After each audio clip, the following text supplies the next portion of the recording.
తిరుపతి తాతయ్యగుంట గంగమ్మ జాతర అత్యంత వైభవంగా జరుగుతోంది. ఈ జాతరను పురస్కరించుకుని ఈరోజు షాప్ చైర్మన్ రవినాయుడు తన కుటుంబ సమేతంగా అమ్మవారిని దర్శించుకున్నారు.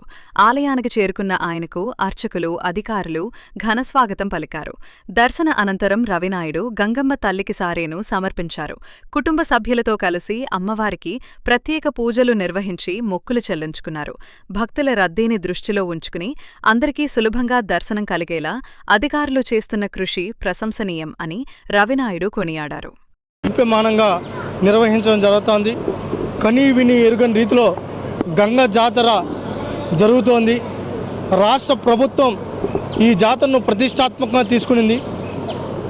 ఒక పక్క గంగమ్మ గుడి బోర్డు చైర్మన్ కానీ, బోర్డు సభ్యులు కానీ, ఈఓ గారు కానీ, అధికారులు కానీ, మున్సిపల్ డిపార్ట్మెంట్ కానీ, అదేవిధంగా డిస్ట్రిక్ట్ కలెక్టర్ గారు, డిస్ట్రిక్ట్ అధికారులు, దాంతోపాటు పోలీస్ డిపార్ట్మెంటు సమర్థవంతంగా జాతరను నిర్వహించడం జరుగుతూ ఉంది.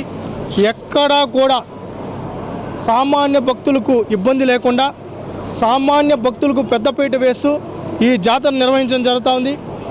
ఈరోజు రాజకీయాలకు అతీతంగా జరుపుకుంటున్న ఏదైనా ఉందంటే పండగ తిరుపతిలో అది జాతర. ప్రతి ఇంటి పండగ, ప్రతి వారి పండగ. ఇట చంద్రగిరి నియోజకవర్గం అయినా, నగిరి నియోజకవర్గం అయినా, ఇట కాళహస్తి నియోజకవర్గం అయినా, ఈరోజు జిల్లా మొత్తం ఈ 10 రోజులు జాతరమయంగా మారింది. తిరుపతి ఒకప్పుడు కుగ్రామం మహానగరం అయింది ఆ తల్లి ఆశీస్సులతోనే. ఈరోజు ఏ సమస్య వచ్చినా తల్లికి పోయి చెప్పుకుంటాం. తిరుపతిలో ఏ సమస్య వచ్చినా, ఏ ఇంటికి ఇబ్బంది వచ్చినా ఆ గంగమ్మ తల్లికి వచ్చి దండం పెట్టుకొని నాకు ఈ ఆరోగ్య సమస్య ఉంది, ఆ ఆరోగ్యం కుదుటపడాలి, ఆర్థిక ఇబ్బంది ఉన్నా, ఏ ఇబ్బంది ఉన్నా ఆ తల్లికి చెప్పుకుంటే ఆ ఇబ్బందులన్నీ తొలగించడం జరుగుతుంది. ఆ తల్లి ఆశీస్సులు ఈ తిరుపతి ప్రజల మీద ఉంది. ఈరోజు ఎప్పుడూ లేని విధంగా ఒక పక్క ఎండ ఉన్నా కూడా భక్తులకు ఈ పక్క ఓల్డ్ మున్సిపల్ ఎంట్రన్స్ నుంచి, తుడా ఎంట్రన్స్ నుంచి, అదేవిధంగా ఈ పక్క టౌన్ హెడ్ పోస్ట్ ఆఫీస్ నుంచి టీటీడీ సహకారంతో, ముఖ్యంగా బిఆర్ నాయుడు గారు, అదేవిధంగా టీటీడీ గతంలో కంటే ఈసారి మంచి ఏర్పాట్లు కూడా చేయడం జరిగింది. సామాన్య భక్తులు ఎవ్వరూ ఇబ్బంది పడకుండా ఈరోజు పొంగళ్ళు పెట్టుకునే కానీ, హారతి ఇచ్చుకునే కానీ, అమ్మవారికి మొక్కులు తీర్చుకునే కానీ ఒక పక్కడ్బందీగా చేయడంతో పాటు ఈరోజు మజ్జిగ పంపిణీ కానీ, నీళ్ళ బాటిల్ పంపిణీ కానీ, ఇట మీడియా ప్రతినిధులు కూడా ఈరోజు పూర్తి స్థాయిలో జాతరను ప్రజలకు చేరువయ్యేలాగా చేస్తున్నారు. ప్రత్యేకంగా కృతజ్ఞతలు కూడా తెలియజేసుకుంటున్నాం.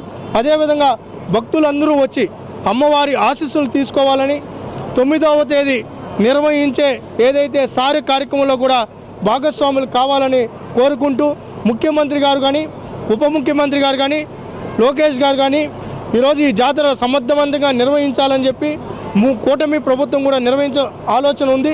అదేవిధంగా అన్ని రాజకీయ పార్టీలకు కూడా విజ్ఞప్తి చేస్తాం, ఇది రాజకీయాలు అతీతంగా జరుపుకునే జాతర, మీరందరూ కూడా భాగస్వాములు కావాలి, అమ్మ ఆశీస్సులు తీసుకోవాలని, తిరుపతి ప్రజలకు అమ్మ ఆశీస్సులు ఉండాలని కోరుకుంటున్నాం.